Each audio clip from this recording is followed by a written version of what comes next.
Labdien, Armunds Ozoliņš. Šodien ir tāds interesants temats, kuru es domāju kādreiz, ka es to nekad nerunāšu. Jā,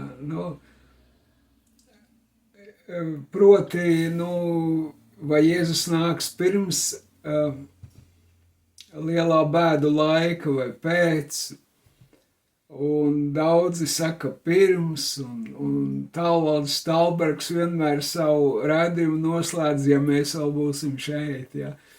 Viņš saprot, kad Jēzus nāks, kad debesu autobus viņam piebrauks pirms bēdām. Jā, daudzi runā. Šodien ir tātad Irāna, tiek bombardēta, un šorīt klausījos Romanu Savočku, blogeri slaveno, kurš ir izpētījis, ko par to saka tādi slavenākie Amerikas mācītāji. Un daudz no viņiem saka, kad Armagedona kauja ir sākusies, jā, tas ir tā Ecehēla 38. 39. nodaļa, jā, par to, ka visas tautas Gogs un Magogs izies pret Jeruzalemi, tas karš jau esot it kā sācies. Daudzi visu kaut ko runā, jā, es domāju, ko tad mēs, jā, ja tur lielie visādi runā. Bet redziet, Dievs dod vārdu. Un Dievs dod vārdu vienā sekundē, jā, parasti tas tā ir kā pēkšņi. Un Dievs deva tādu vārdu, viņš saka, lielās pievilšanas laiks ir iesācies, lielās pievilšanas laiks. Īstenībā jau Jēzus visu ir pateicis to secību, kāda viņa būs. Tātad Mateja 24. nodaļa, no 4. Jā, tūlīt atkal man te atkal pīkstēs, tieši tajā brīdī, kad es runāšu, es noslēgšu visus tos skaņas, jā, signālus, es aizmirsu. Jā, tātad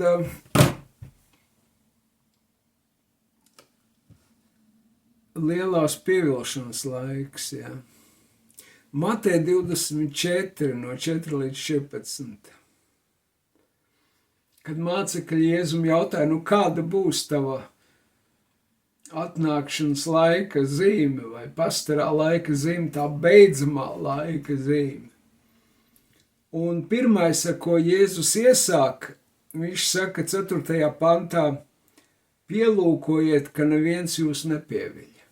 Tātad tas sāksies ar pievilšanu. Būs tik daudz viedokļu, tik daudz gudri, slaveni, populāri cilvēki runās to, kas nav patiesība īstenībā. Jā. Un Jēzus saka tā, vispirms būs kari un karu daudzināšana. Mēs redzam vēsturē, tas iet cikliskā veidā uz augšu. Karu eskalācija, jā, no viena kara uz otru, jā, tātad pirmais pasaules karš, otrais, un tagad draud izcelties trešais, un tātad tas ir tas, ko Jēzus saka, kari un karu daudzināšana. Bet viņš saka, nebīstieties, esiet nomodā, jo tam tā jānotiek, bet tas vēl nav tas gals, jā. Jo tauta celsies pret tautu, valsts pret valsti, un būs bada laika, zemestrīces, bet tas būs tikai lielo bēdu iesākums. Tātad, tas būs tikai iesākums, bet kas tad būs tās lielās bēdas? Redzi, lielās bēdas būs pēc kariem. Jā.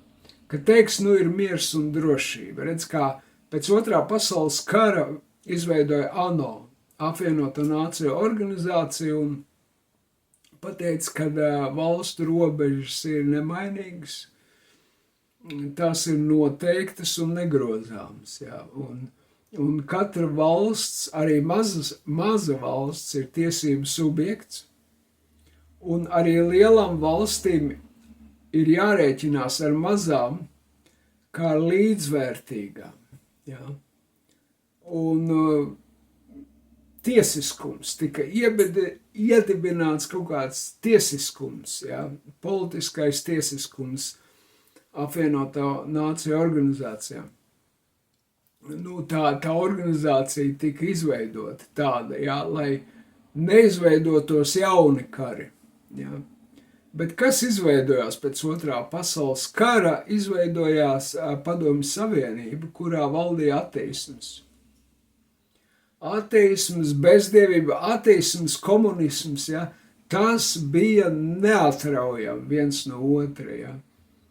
Un tas bija tāds gājiens pret Dievu, pret viņa vārdu un vispār pret Dievu kā tādu, kā personu, vai ne? Ateisms ir tā mācība, ka Dieva nav, ja? Ka mēs paši esam Dievi. Nu, lūk, un lūk, te ir tad, tas arī ir sacīts, tad, tātad, te tas vārdiņš tad, pēc kariem, tad tie jūs nodos mokās un jūs nokaus un jūs būsit visu tautu ienīsti mana vārda dēļ. Un tad daudzi apgriecināsies, viens otru nodos un viens otru nīdīs. Jā. Tātad tā bēda esence būs pēc kariem, pēc. Un draudze netiks paņemta bēdu laikā. Te ir rakstīts, tātad jūs nodos mokās. Mokās nenodos kaut kādu, tur nezināmu. Bet tieši jūs, Jēzus saka, jūs mācekļus. Jūs nodos mokās un jūs nokaus. Ja kara ir bēdu laika iesākums, tad lūk, šīs ir bēdu laiks, kurā draudze ir joprojām klāt un cieš. Nu, lūk. Tātad būs vajāšanas. Un pievilšana ir, mēs redzam, mēs esam tajā pievilšanas laikā ar to, kad, nu tādi kā Talbergs saka, ka ok, mūs paraus pirms bēdām. Neparaus, draugi, neparaus. Jēzus nāks bēdu laikā, jo viņš ir sacījis, ka šīs dienas tiks saīsinātas. Redz. Ja tās netiktu saīsinātas, viņš teica, jā, neviens neizglābtos, bet izredzēto dēļ šīs dienas tiks saīsinātas. Tātad mums ir jāgatavojas šim laikam, jā, morāli mums ir jābūt gataviem ciest Kristus dēļ. Es te vakar klausījos vienu pasniedzēju Zviedrijā, viņš ir Bībeles skolā dzīvības vārds, draudz dzīvības vārds, Bībeles skolā pasniedzējs, viņš ir mācītājs teologs. Un viņš saka tā, ka pēdējie laiki tie, nu tā ķēniņu valsts, kas izveidosies, kas, nu, tā ir Osmaņu impērija, jā, atjaunosies. Un viņš teica, ka jā, Ecehela 38. 39. nodaļa runā par Turciju, jā, ka tā ir tā tauta no ziemeļiem, pa ko Jeremijs saka, kas uzbruks Izrēlai. Ka tur veidosies tā, redziet, par cik turki bija Osmaņu impērijas, tas kodols, jā. Jā, turki valdīja Osmaņu impērijā, tā bija Turku impērija. Un tā bija musulmaņu impērija, un viņš teica, ka viņa atjaunosies, un viņa būs tā, kas uzbruks Izrēlam. Viņš teica, tagad Irāna, tur apkārtējās musulmaņu tautas, viņas būs tās, kas uzbruks Izrēlē. Jā, un tā viņš tur skaidroja, ja, nu kā tad tā, Jeremijs saka, no galējiem ziemeļiem vai no visattālākajiem ziemeļiem Gogs un Magogs, tas uzbruks, jā, Izrēlam. Un viņš teica, nē, tajā laikā visatālākie ziemeļi bija Turcija, jā. Tur tālāk nekā nebija. Un Turcija skaitās tie attālākie ziemeļi. Bet redziet, no vienas puses varētu tā jau tā būt, jā, loģiski, jā, jo musulmaņi izplatās visur ļoti strauji, jā. Eiropā te islāms pārņem baigi strauji. Bet redziet, ir viens bet, jā, ka tas, kas izies pret Izraelu, un tas zvērs, redziet, kas atklāsmes grāmatā 13. nodaļā, tas zvērs, kas izkāpa no jūras, viņš izgāja pret Dievu, redziet. Te ir rakstīts tā, ka viņš ir tas, otrā vēstule Tesaloniķiešiem, 2. nodaļa, no 3. līdz 4. pantam. Pretiniekam, kas sacējas pret visu, kas saucas Dievs vai svētums, un pat ieņem vietu Dieva templī, pats sevi celtams par Dievu. Jā, tātad islams nekad neiziet pret Dievu pašu kā tādu. Islams, Allahs viņiem ir Dievs. Viņi nekaro pret Dievu. Saprotiet? Viņi nekad neieņem vietu Dieva namā. Tas nav islama, reliģijā tas nekad nav bijis, jā, kad islams varētu karot pret Dievu pašu. Nekad. Tas ir ateismu, komunisma ateismu produkts. Tas karo pret Dievu pašu. Jā. Un kur tad, kas ir tas zvērs, kas ir, kur uz nāvi ievainots un kura brūces atzīja no atklāsmes 13. nodaļas? Manā skatījumā tā ir Padomju Savienība, tā ir Krievija. Jā. Un Krievija, ja mēs to saprotam kā Krieviju, tad tā ir tā tauta no galējiem ziemeļiem. Jā. Jo Bībele runā no mūžības perspektīvas, jā, un no vēstures perspektīvas, nevis no tā laika, no Jeremijas, no Ecehēla laika perspektīvas, jā, ņemot vērā tā laika vēsturisko situāciju. Nē. Bībele runā no vēstures, kas būs, un Dievs ļoti labi zināja, ka būs tāda Krievija, kaut arī tajā laikā vēl tādas nebija. Lūk, es saprotu, redziet, ka tā bezdievīgā sistēma komunistiskā atjaunosies. Iespējams, viņi nesauks par komunistisko, viņi sauks kaut kā savādāk, bet tā ateisma sistēma, kas iziet pret Dievu pašu, tā atjaunosies, jo tas mērķis ir ieņemt vietu Dieva namā. Un ja mēs saprotam, ka, Ļeņins, ja, tajā laikā Ļeņins bija tāda mitoloģiska personība, kad viņš nomira, viņu uztaisīja pa tādu mitoloģisku tēlu Jēzus vietā. Ja. Viņš bija kā tāds Jēzus aizvietotais. Ja.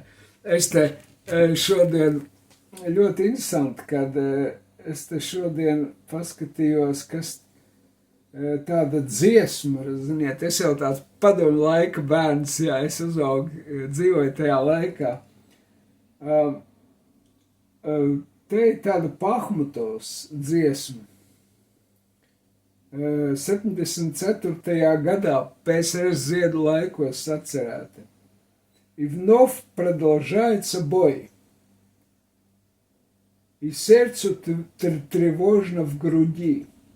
И Ленин такой молодой, и юный октябрь впереди. Es varētu pat nodziedāt bišķi, ja man būtu balss, ja. Redzi, te ir tādi pravietiski vārdi, ko viņi paši pasaka. No jauna turpinās cīņa. Tā cīņa turpinās no jauna. Zvērs, kam tā nāves brūce sadzīja. Ja? Tā cīņa turpinās. Un Ļeņins ir tik jauns, redzi, atkal Ļeņins. Nevis tas, kas guļ mauzolejā, viņš ir jauns atkal, saproti? Юный октябрь впереди, jā, priekšā vēl. Jaunais oktobrs mums ir vēl priekšā, jā. Un tas ir tas, kad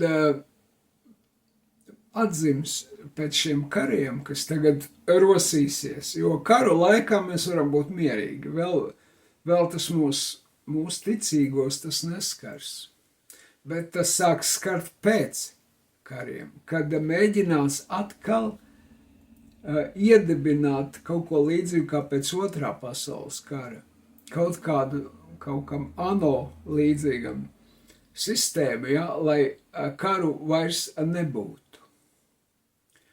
Un interesanti, ka tagad mākslīgais intelekts, ja, to mēģina attīstīt pat tās valsts, kas karo viena ar otru. Ja.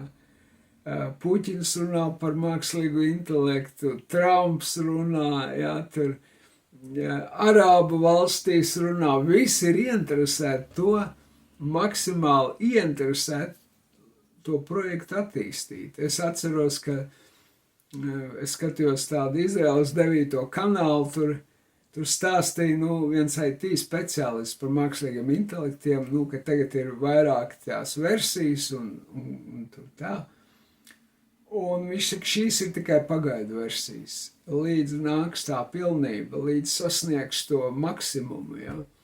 Ka no šīm pagaidu vai pārējais versijām uztaisīs to pilnīgo versiju. Kad šis nav nekas bīstams vēl. Jā. Un mēs redzam interesanti, kad kas te notiks tālāk. Redziet, ja mēs skatāmies atklāsmes grāmatu 13. nodaļā, tur ir rakstīts par 2 zvēriem. Viens zvērs, kas izkāpa no jūras, un otrs zvērs, kas izkāpa no zemes. Jā, un tas zvērs, kas izkāpa no zemes, lika, te ir rakstīts tā, interesanti. Es nolasīšu gliku tulkojumu. Tātad te ir par zvēru, kas izkāpa no zemes. Tātad ir kaut kāds zvērs, kas, ja Dievs radīja cilvēku no zemes, jā, tad tiks radīts kaut kāds zvērs arī no zemes. Jā. Kā mākslīgais intelekts. Viņš tiks salikts kopā, viņš tiks radīts, jā, uztaisīts. Glika tulkojumā ļoti interesanti. Tas atbild uz jautājumiem daudziem. Te rakstīts tā. Tātad atklāsmes grāmata 13. nodaļa no 12. un 15. pantam. Tas, kas izkāpa no zemes, tas zvērs, tas dara viņa priekšā, tātad tā zvēra priekšā, kurš izkāpa no jūras, ja. Dara, ka zeme un tie, kas uz tās dzīvo, pielūdz pirmo zvērot, kam nāves vaina bija dziedināta. Un tas dara lielas zīmes, ka tas arī ugunī liek nokrist no debes uz zemi cilvēku priekšā. Redzi, kādreiz vienīgi Dievs varēja likt ugunī krist uz zemi. Mēs zinām, Elija izsauc uguni, un Dievs bija tas, kas lika ugunī. Kad mācekļi sacīja Jēzum, tā vai tad, lai uguns krīt uz to ciemiem. Tas ir kaut kas, ko dara Dievs. Bet te ir interesanti, ka būs kaut kāds zvērs, kas darīs to pašu, ko dara Dievs. Ja? Ka nevarēs atšķirt. Viņš dara to pašu. Jā. Un tālāk ir rakstīts, un tas pieviļ tos, kas dzīvo virs zemes caur zīmēm, ko dara zvēra priekšā, kas viņam ir dots, un saka uz tiem, kas virs zemes dzīvo, lai tie bildi taisa zvēram, kam vaina no zobena bija un kas bija palicis dzīvs. Tātad tas zvērs, kas izkāp no zemes, taisa bildi, liek cilvēkiem taisīt bildi tam pirmajam zvēram, kas izkāp no jūras. Jā. Tātad, lai taisa bildi. Jā. Kam zobena brūce bija dziedināta. Rakstīts tālāk, un tam tāpat dots zvēra bildei garu dot, ka zvēra bilde pat runātu, un darītu, ka tie taptu nokauti, ka zvēra bildi nepielūgtu. Tas ir glika tulkums. Jā, ļoti interesanti. Tātad Ļeņina tēls bija visās vietās. Es atceros, kad 90. gadu sākumā vai 80. gadu beigās man uzaicināja kā mācītāju uz skolu. Un es atceros, kā es tur sēdēju pionieru istabā, jā, zem Ļeņina bildēm, karogiem. Tur uz katras šitās tauras pionieru bija Ļeņina bilde. Jā. Katrā ciema padomē bija Ļeņina bilde. Katrā pilsētā bija Ļeņina piemineklis, kur es atceros mēs gājām pie Ļeņina, saprotiet, nolikt ziedus, tur oktobrēnu solījā svētu uzticību Ļeņinam, tur baigi, ja. Saprotiet, Ļeņins bija Kristus aizvietu, viņš bija tāds surrogāts, viņš aizvietoja Kristu, viņš bija tāds mitoloģiski persona. Jā, un redzi, interesanti, ka tas viss atkārtojas. Te viss ir par to rakstīts, par to, kā taisa bildi tam pirmajam zvēram. Jā. Un tagad būs tas, kad tas zvērs, kas izkāp no zemes, viņš dos tā bildē runāt. To dzīvības garu iedos tajā bildē, saprot, lai tā varētu runāt. Jā. Kas tas būs? Tas nebūs Ļeņins akmenī, kurš nerunā, nē, tas būs kaut kāds Ļeņins, kas runā. Kas tas būs? Kur varbūt viņš runās mums datorā, varbūt tas ir tas mākslīgais intelekts, saprotiet, kas runās, ko tev darīt, kam tev ticēt, kā tev būt. Viņš būs Dieva aizvietot, viņš būs Kristus aizvietotājs, viņš būs tavs vadītājs, saproti. Un tālāk te rakstīts, jā, kad kas nepielūgtu, redzi, jā. Un tas dara, ka visiem maziem, lieliem, bagātiem, nabagiem, svabadiem, kalpiem zīme top dota pie viņu labās rokas vai viņu pieres, lai neviens nevar ne pirkt, ne pārdot, kā vien tas, kam zīme ir, zvēra vārds. Jā. Ļeņina vārds, tev jau, tas nebūs Ļeņins, tas būs kaut kāds cits vārds, bet tas būs persona, jo tas ir cilvēka vārds, te rakstīts, jā. Būs kaut kāds cilvēks ar vārdu, un tu nevarēsi dzīvot, tāpat kā tu tagad nevari dzīvot bez Kristus, tu nevarēsi dzīvot bez tā aizvietotāja vārda, kas tev būs jāuzspiež. Un tur ir rakstīts, ka tas ir neizdzēšama, zīme ir neizdzēšama. To nevarēs dabūt atpakaļ. Tādēļ visi šitie te čipi, kas tagad it kā ir, viņi nav bīstami, jo viņus var izņemt ārā. Bet tā zīme būs tāda, kurā izņemt nevarēs. Saprot? Tu būsi apzīmogots uz mūžiem. Tu nevarēsi viss neko pagriezt atpakaļ. Un tev būs jāizvēlas, kuram, un te ir rakstīts ļoti svarīgi, jo tika pievilti tie, kas nav rakstīti Jēra dzīvības grāmatā. Visi tika pievilti, bet tie, kas bija rakstīti dzīvības grāmatā, viņus nevarēja pievilkt. Kāpēc?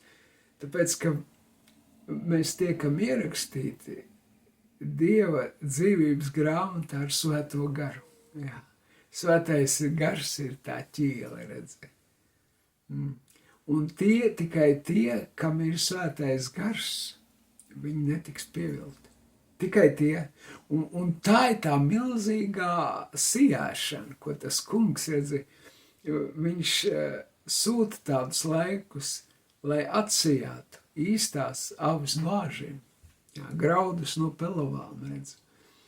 Un tagad ir svarīgi, viss izskatīsies tāpat, viss izskatīsies baigi labi, bet tikai tie, kuriem ir svētais gars, tie netiks pievilti, tikai tie.